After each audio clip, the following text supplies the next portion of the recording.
नमस्कार, स्वागत है आपका हमारा छत्तीसगढ़ के बुलेटिन में। मैं हूं आपके साथ यशी शुक्ला। रुक करेंगे खबरों का, लेकिन उससे पहले नजर डालेंगे सुर्खियों पर। सीएम हाउस का एक और गार्ड कोरोना पॉजिटिव। बीएसएफ के 14 जवानों समेत 34 नए मरीज मिले। प्रदेश में अब तक 2421 केस। सिम्स में कोरोना की जांच का ट्रायल आज जुलाई में शुरू हो जाएगी। लैब मेडिकल कॉलेज में जांच के लिए 2 नेट और आरटी-पीसीआर मशीन लगी। महासमुंद में एक्शन मोड में सिंगोड़ा पुलिस 3 अंतर्राज्यीय गांजा तस्करों को पकड़ा। उड़ीसा के छत्तीसगढ़ ट्रक में जा रहा था गांजा। पेट्रोल डीजल की कीमतों में बढ़ोतरी जारी। दिल्ली में पेट्रोल 16 पैसे और डीजल 14 पैसे महंगा। 19वें दिन बढ़े दाम। अंबिकापुर के हरदी बाजार सराय सिंगार की रोड हुई खस्ता हाल। 7 किलोमीटर तक कीचड़ और गड्ढे, रेंग रहे वाहन। लद्दाख के देवसाग में चीन की गंदी चाल। नया मोर्चा खोलने की तैयारी में चीन। पूर्वी दौलत बेग गोदी में चीन कर रहा घेराबंदी। आप देख रहे हैं के न्यूज, खबरों का सारथी। और अब बढ़ेंगे खबरों में। कश्मीर के सोपोर इलाके में सुरक्षा बलों और आतंकियों के बीच मुठभेड़ चल रही है। समाचार एजेंसी एएनआई ने ये जानकारी दी। अब तक मिली जानकारी के मुताबिक सुरक्षा बलों के जवानों और पुलिस ने मोर्चा संभाल रखा है, जिसमें एक आतंकी ढेर हो चुका है। गौरतलब है कि बुधवार को सोपोर से ही सुरक्षा बलों और पुलिस के संयुक्त ऑपरेशन में लश्कर-ए-तैयबा के 4 मददगार पकड़े गए थे। बता दें कि सुरक्षा बलों और जम्मू कश्मीर पुलिस ने आतंकियों के खिलाफ संयुक्त ऑपरेशन चलाया हुआ है। इस ऑपरेशन में पिछले एक हफ्ते में 1 दर्जन से ज्यादा आतंकी मारे गए हैं। बीते 24 घंटे में ही सुरक्षा बलों ने 8 आतंकियों को मार गिराया है। घाटी में सुरक्षा बलों की कार्रवाई से आतंकियों के आका बौखलाए हुए हैं। इसी बौखलाहट में आतंकी संगठन जैश-ए-मोहम्मद सुरक्षा बलों को निशाना बनाने की फिराक में है।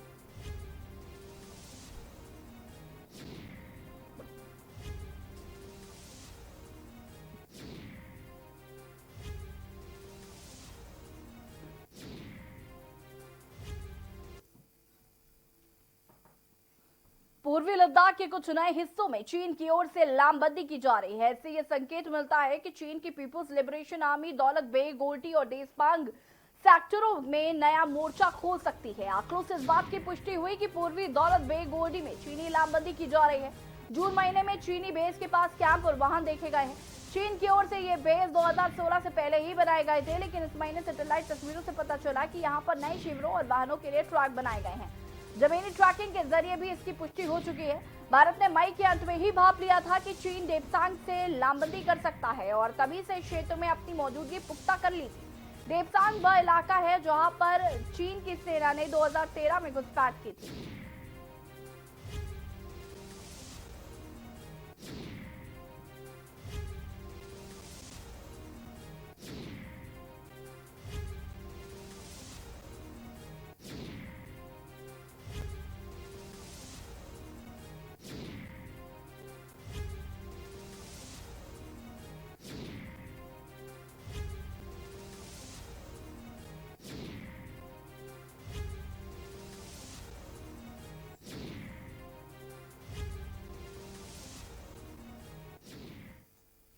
एलएसी पर चालबाजी करने के बाद चीन अब भारत पर साइबर अटैक कर नए विवाद को जन्म दे रहा है। महाराष्ट्र के साइबर विभाग ने एडवाइजरी जारी कर चेतावनी दी है कि चीन के साइबर अपराधी बड़े स्तर पर फिशिंग हमले की तैयारी कर रहे हैं। राज्य साइबर विभाग में के स्पेशल आईजी ने पिछले 4-5 दिनों में भारत के साइबर स्पेस पर हुए हमले के बाद चौंकाने वाले खुलासे किए। देखिए रिपोर्ट।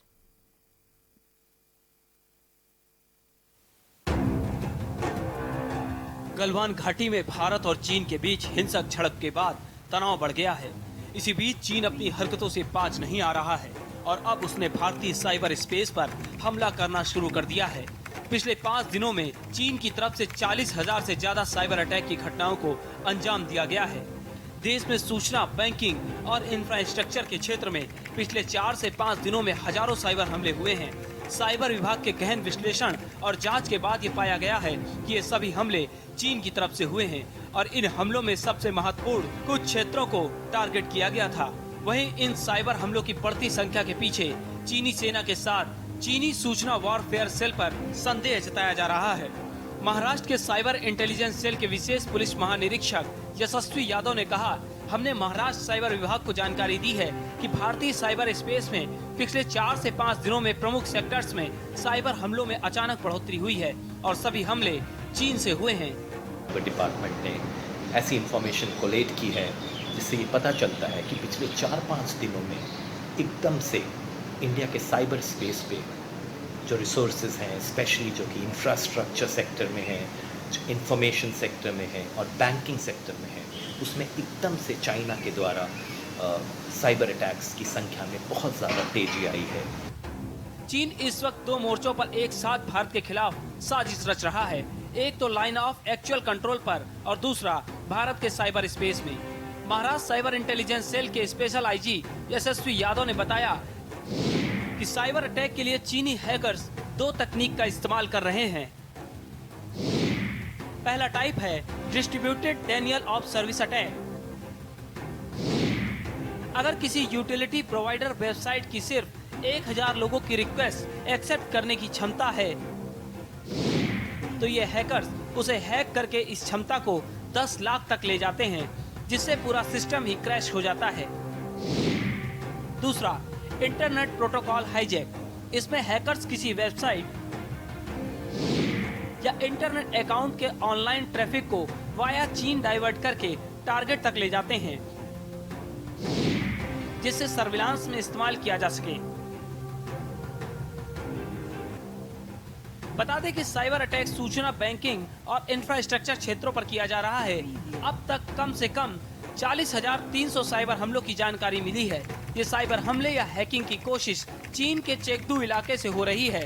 चेंगडू दक्षिण पश्चिम चीन के सिचुआन प्रांत की राजधानी है। पिछले 4-5 दिनों में मिनिमम 40,300 सच प्रोब्स या साइबर अटैक्स किए गए हैं, जिसके बारे में हमने इंफॉर्मेशन गैदर की है। साथ ही साथ ये बताना चाहूँगा कि ज़्यादातर ये सब साइबर अटैक्स जो हैं या हैकिंग अटैक्स जो हैं वो चेंगडू एरिया, चाइना के चेंगडू एरिया से ओरिजिनेट हो रहे हैं। वहीं अब महाराष्ट्र साइबर विभाग ने सभी नागरिकों से साइबर सुरक्षा पर ध्यान देने और साइबर सुरक्षा विशेषज्ञ की मदद से साइबर सुरक्षा ऑडिट की अपील की है। चीन की ओर से भारतीय साइबर स्पेस में हमलों की बढ़ती संख्या के बीच एक मजबूत फायरवॉल की सलाह दी गई है, जिससे चीन की चालबाजी पर काबू कर साइबर अटैक से बचा जा सके। स्पेशल डेस्क के न्यूज। पेट्रोल और डीजल की कीमतों में हर रोज बढ़ोतरी हो रही है और ये बढ़ोतरी कम होने का नाम नहीं ले रही। पिछले 19 दिनों से लगातार दामों में बढ़ोतरी की जा रही है। आज एक बार फिर से पेट्रोल के दाम में 16 पैसे प्रति लीटर की बढ़ोतरी की गई, जबकि डीजल के दाम में 14 पैसे प्रति लीटर की बढ़ोतरी की गई है। नई कीमतें लागू होने के बाद दिल्ली में डीजल के दाम 80 रुपए 2 पैसे प्रति लीटर हो गए हैं, जबकि पेट्रोल के दाम 79 रुपए 92 पैसे के प्रति लीटर हो गए हैं। बता दें कि ऐसा पहली बार है जब दिल्ली में डीजल के दाम पेट्रोल के दाम से अधिक है। बुधवार को ही बढ़ोतरी के बाद दिल्ली में डीजल पेट्रोल से महंगा हो गया था और आज डीजल के दाम 80 रुपए के पार पहुंच गए हैं।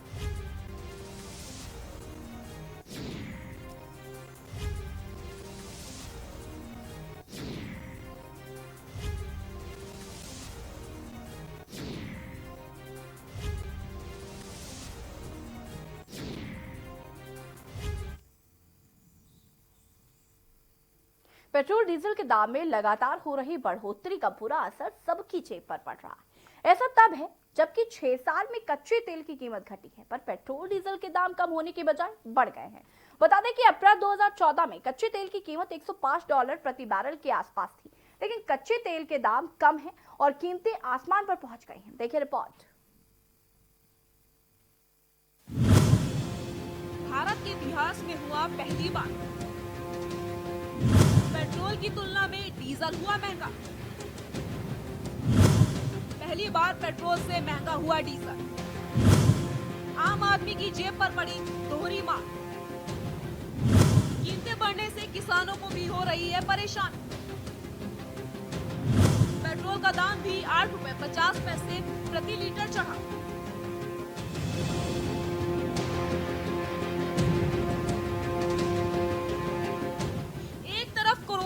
दूसरी तरफ पेट्रोल डीजल की बड़ी कीमतों से देश की जनता परेशान है। लगातार कई दिनों से कीमतें बढ़ती जा रही हैं। जब लॉकडाउन एक था तब पेट्रोल की कीमतें कम थी, लेकिन अब ऐसा नहीं है। अब पेट्रोल डीजल के दाम इस कदर बढ़ चुके हैं कि अब दोनों के रेट एक समान हो गए हैं। बता दें, अंतर्राष्ट्रीय बाजार में कच्चे तेल की कीमतों में मामूली तेजी के बीच घरेलू बाजार में डीजल की कीमतों में बढ़ोतरी जारी है। दिल्ली में पहली बार ऐसा हुआ है कि डीजल की कीमतें पेट्रोल से अधिक हो गई हैं। पिछले 18 दिनों में डीजल की कीमत में 10 रुपए 48 पैसे प्रति लीटर की बढ़ोतरी हुई, जबकि पेट्रोल भी 8 रुपए 50 पैसे महंगा हुआ। पहली बार हुआ पेट्रोल से महंगा डीजल। सरकारी तेल कंपनियों ने ईंधन की कीमतों में बढ़ोतरी की है। दिल्ली में पेट्रोल की कीमत तो कल के बराबर 79 रुपए 76 पैसे टिकी रही, लेकिन डीजल की कीमत 79 रुपए 40 पैसे से बढ़कर 79 रुपए 88 पैसे प्रति लीटर हो गई है, जो कल के मुकाबले में 48 पैसे महंगा है। दिल्ली क्या पूरे देश में ऐसा पहली बार हुआ है कि डीजल की कीमत पेट्रोल से ज्यादा हो। अंतर्राष्ट्रीय बाजार में यूं तो पिछले 18 दिनों में से अधिकतर दिन क्रूड ऑयल की कीमतों में नरमी का ही रुख रहा, लेकिन घरेलू बाजार में इसकी कीमतें लगातार बढ़ रही हैं। अभी इंडियन बास्केट कच्चे तेल की कीमत $40 प्रति बैरल के आसपास चल रही है, लेकिन पेट्रोल डीजल की कीमतों में उस तरह हिसाब से कमी नहीं हुई है। इसी का असर है पिछले 18 दिनों में डीजल की कीमतों में 10 रुपए 48 पैसे प्रति लीटर की बढ़ोतरी हुई। इतने दिनों में पेट्रोल का दाम भी 8 रुपए 50 पैसे प्रति लीटर चढ़ गया है। सुविधा तो ये हो रही है कि हम लोग को सबसे ज़्यादा एक्सपेक्टेशन इस गवर्नमेंट से यही था कि जब ये गवर्नमेंट आया तो फिर ये इन्होंने दावी किया था कि पेट्रोल का प्राइस जो है वो घटेगा, क्योंकि पहले वो सब दिखा रहे थे कि पेट्रोल प्राइस बढ़ रहा है, लेकिन अभी उनके आने से कुछ चेंजेस ज़्यादा नहीं हुआ जैसे कि हम लोग को लग रहा था। लेकिन पिछले यही 8-10 दिन से ये पेट्रोल का जो प्राइस है करीबन 8 रुपये से ज़्यादा बढ़ गया है। तो जैसे कि हम है जो मार्केटिंग में काम करते हैं, तो फिर ये हम लोगों का डेली नीड होता है पेट्रोल, कि हम लोग डेली पेट्रोल डालना ही डालना है। तो इससे ये प्रॉब्लम आ रहा है कि एक तो इस टाइम पे नौकरियां जा रही है और इनकम आ नहीं रही है, और वैसे भी मार्केट में हम लोगों को स्पेंड करना पड़ रहा है बार बार, और ये जो एक नेसेसिटी आइटम है, तो फिर डेफिनेटली इसके ऊपर जो प्राइस बढ़ रहा है तो ये हम लोग के डेली वेजेस में थोड़ा ही सही लेकिन थोड़ा थोड़ा करके ये हमको खा रहा है सर जी अंदर से। तो हम लोग ये डेफिनेटली गवर्नमेंट को ये मैसेज देना चाहेंगे कि पेट्रोल का जो प्राइस है वो कंट्रोल में रहेगा, तो डेफिनेटली यहाँ पे हम लोगों को क्या थोड़ा रिलैक्सेशन मिलेगा। डीजल और पेट्रोल का दाम जिस तरह बढ़ रहा है, इंटरनेशनल मार्केट में प्रतिदिन डीजल पेट्रोल का दाम घट रहा है और हिंदुस्तान में डेली बढ़ रहा है। परिणाम ये हुआ है कि 80 रुपए डीजल और पेट्रोल पहुंच गया है, और अपने आप में महंगाई लॉकडाउन के समय में है, मंदी का दौर है, इसलिए महंगाई है, लोगों के पास पैसा है नहीं खाने के लिए। सीमाओं पे हमारे अलग अटैक हो रहे हैं, चाहे नेपाल हो, चाइना हो, हर देश कर रहा है, पाकिस्तान हो। और इन परिस्थितियों में यदि जनता इतनी त्रस्त रहेगी महंगाई से, जो काम सरकार कर सकती है कम से कम उसे करना चाहिए। अपने खजाने में वो पैसा भर रहे हैं और हिंदुस्तान की जनता त्रस्त हो रही है। अब आपको ग्राफिक्स के जरिए दिखाते हैं आपके शहर में क्या है पेट्रोल डीजल के रेट।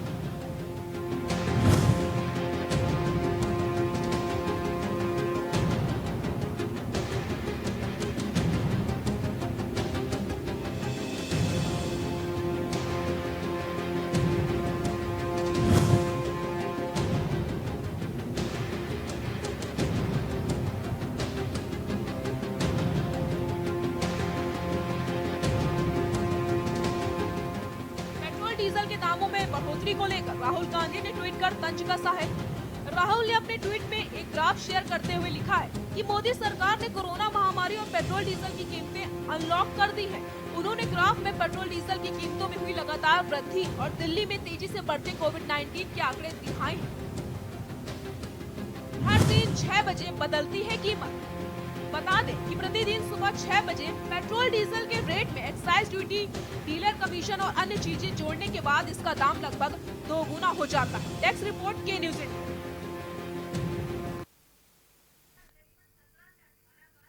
और हमारा छत्तीसगढ़ की वक्त हो गया एक छोटे से ब्रेक का, जल्द हाजिर होंगे।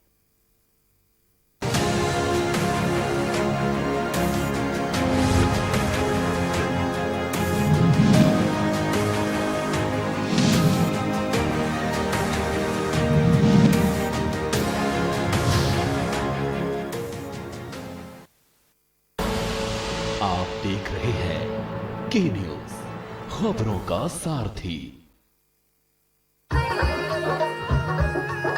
छत्तीसगढ़ के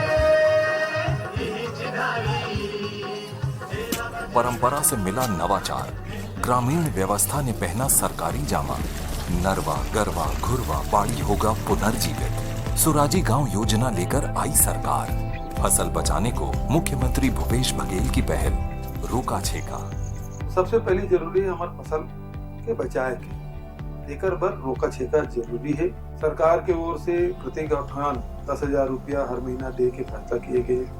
हमारे जैविक खातों भी बनी, आजीविका के अनेक प्रकार के व्यवस्था वो किया जाए।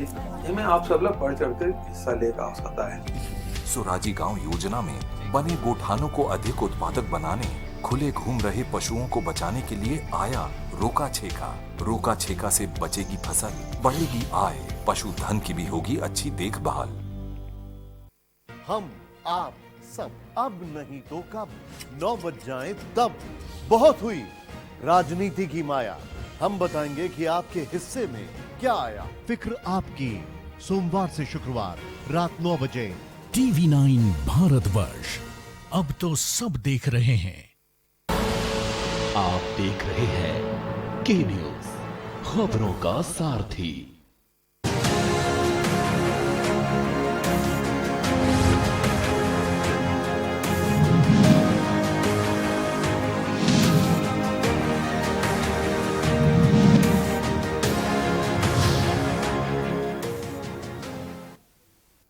ब्रेक के बारे में फिर से आप सभी का स्वागत है। गोंडी धर्म संस्कृति संरक्षण समिति छत्तीसगढ़ गोंडवारा संघ एवं गवरादाई महिला सेवा समिति भाटपारा में गोंडवारा भवन स्थापना दिवस मनाया गया। इस अवसर पर जवानों को श्रद्धांजलि दी गई। इस अवसर पर भवन के चारों तरफ वृक्षारोपण किया गया। वहीं प्रांतीय महासचिव आर के कुंजाम ने बताया कि रानी दुर्गावती महिलाओं के लिए प्रेरणा है और हर किसी को अपने जीवन में कम से कम 10 पौधे लगाने चाहिए।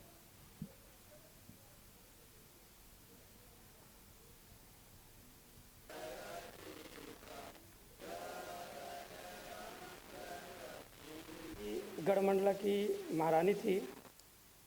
इसके शासनकाल में बावनगढ़ परगना में पूरा बटा हुआ था, जिसको स्वर्ण युग के नाम से जाने जाते थे, क्योंकि उस समय सोने के सिक्का चलते थे। स्वर्ण युग मतलब सभी क्षेत्रों में, धार्मिक हो, आर्थिक हो, राजनीतिक हो, सांस्कृतिक हो, सभी चीज़ों क्षेत्रों में सुख शांति फैला हुआ था। वहाँ की जनता बहुत सुखी थे और सुख के साथ साथ अनुभव करते थे। जिस बात को लेकर अकबर के जो सेनापति है असफ खां, वो द्वेष की भावना इनके प्रति आया, गोंडवाना राज्य के प्रति द्वेष की भावना आया। 24 जून 1920 को गोंडी धर्म संरक्षण समिति छत्तीसगढ़ गोंडवाना संघ और गौरादाई सेवा समिति के माध्यम से गोंडवाना भवन स्थापना दिवस के साथ साथ रानी दुर्गावती बलिदान दिवस और रानी दुर्गावती बलिदान दिवस के साथ साथ जो भारत चीन पर शहीद हुए उन सैनिकों के को श्रद्धांजलि अर्पित करने के लिए आज यह कार्यक्रम आयोजित किया गया है। भिलाई में चीनी समार के खिलाफ युवाओं का आक्रोश देखने को मिल रहा है। गुस्साए युवकों ने मोबाइल की दुकानों में तोड़फोड़ की। व्यापारियों ने मामले की सूचना तत्काल पुलिस को दी, जिससे सुपेला पुलिस ने मौके पर युवकों को गिरफ्तार कर लिया। चीनी समार के खिलाफ युवाओं में काफी आक्रोश देखने को मिल रहा है। मोबाइल की दुकानों में तोड़फोड़ करते हुए नजर आ रहे हैं युवा। तो इसके बाद पुलिस को इसकी जानकारी दी गई। पुलिस ने युवकों को गिरफ्तार कर लिया।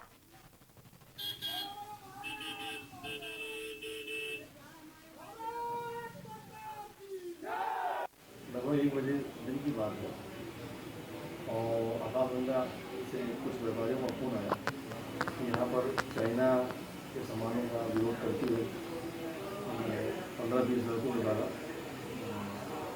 नारे लगाए जा रहे हैं और दुकान के जो बाहर जो फ्लैग्स वगैरह बैनर वगैरह लगे हुए हैं, बोर्ड्स वगैरह, उसको फाड़ा जा रहा है और दुकान बंद करो बोला जा रहा है। बिलासपुर के सरकंडा क्षेत्र में चोरियां रुकने का नाम नहीं ले रही है। जहां हाल ही में हुई एक चोरी, जिसकी जांच करते हुए सरकंडा पुलिस ने अचल आवास निवासी देवेंद्र से पूछताछ की। चोरी के सामान की कीमत 75,000 से ज्यादा आंकी जा रही है। और वहीं सरकंडा में हुई 2 चोरियां और तिपरा थाना अंतर्गत हुए एक चोरी में अपनी संलिप्तता स्वीकार की है। आरोपियों के पास से चोरी की गई गहने जब्त कर लिए गए हैं और चोर सहित चोरी के माल खरीदने वालों को भी पुलिस ने गिरफ्तार कर लिया है।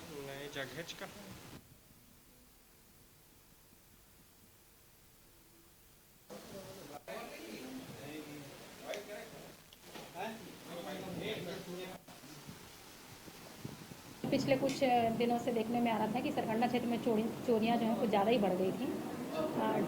सरकार थाना प्रभारी ने अपनी टीम के साथ उसमें विस्तृत विवेचना की, जब छानबीन की तो कुछ जो संदेही हमारे पकड़ में आए।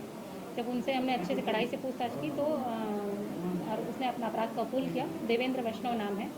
2 जो इसके साथी थे वो पहले पूर्व में तोरवा थाने के अपराध में जेल में हैं और इसने पूरा 100% बरामदगी हुई है इस मामले।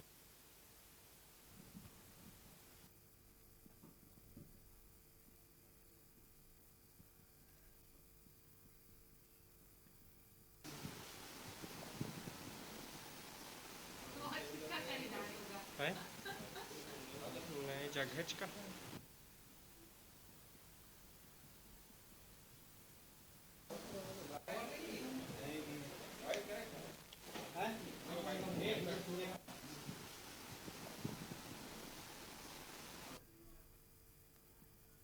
हरदी बाजार के सराय सिंगार बजरंग चौक से दीपका के लिए 7 किलोमीटर लंबे बने बाईपास की 2 साल में ही दुर्दशा हो गई है। सराय सिंगार बजरंग चौक पर सड़क है ही नहीं। गुजरने वाले भारी वाहनों के जहां पहिए आधे से अधिक कीचड़ में समा जाते हैं, सड़क पर छोटे वाहन चलाना यानी हादसे को दावत देना है। क्षेत्र के लोगों को राहत दिलाने कई बार प्रशासन का ध्यान आकृष्ट कराया गया, लेकिन समाधान नहीं हुआ।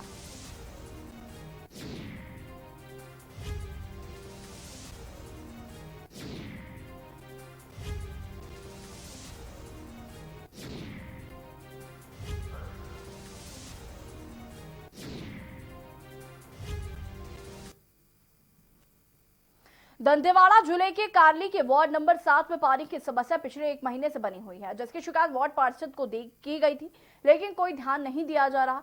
लोगों की परेशानी इतनी बढ़ गई है कि उन्हें गंदा पानी पीना पड़ रहा है और साफ पानी के लिए 1 किलोमीटर की दूरी तय कर पानी लाना पड़ रहा है। वार्ड पार्षद की अनदेखी से परेशान लोगों ने कलेक्टर को अपनी समस्या से अवगत कराया।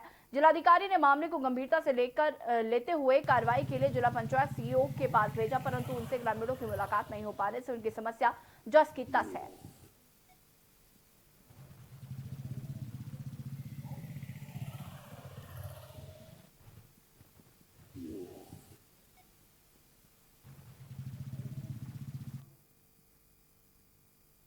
कांग्रेस कार्यकर्ताओं ने प्रदर्शन कर पेट्रोलियम पदार्थों के दाम कम करने की मांग की है। कांग्रेस जिला अध्यक्ष अनिल शुक्ला ने कहा कि मनमोहन सिंह की सरकार के दौरान क्रूड ऑयल की कीमत ज्यादा होने के बावजूद इतने दाम नहीं बढ़े थे, जबकि आज अंतर्राष्ट्रीय बाजार में कच्चे तेल की कीमत काफी कम होने के बावजूद लगातार दाम बढ़ाए जा रहे हैं।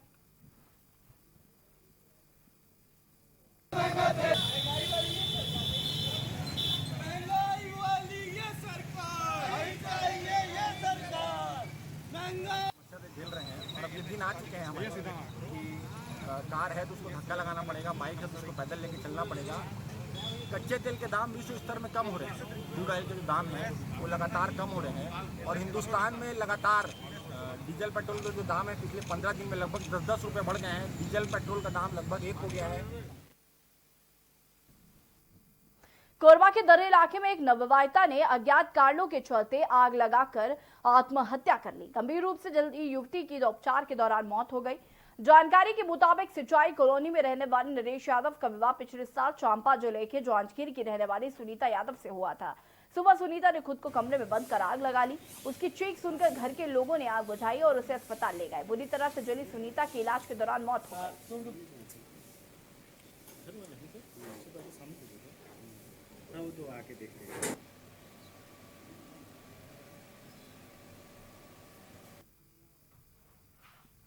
सूरजपुर के बंजौर स्थित एकलव्य विद्यालय में 176 लोगों को क्वारंटीन किया गया है, लेकिन यहां पर सफाई, सैनिटाइजर व बच्चों को दूध खाने को लेकर क्वारंटाइन सेंटर में रह रहे लोग भड़क गए और बाहर गेट में आकर हंगामा करने लगे। क्वारंटाइन सेंटर में रह रही महिलाओं ने बताया कि बंजौर क्वारंटाइन सेंटर में 176 मजदूर ठहरे हैं। उनमें महिलाओं की संख्या भी बहुत है और उनमें छोटे बच्चे भी शामिल हैं, जिन्हें दूध बिस्किट तक नहीं दिया जा रहा।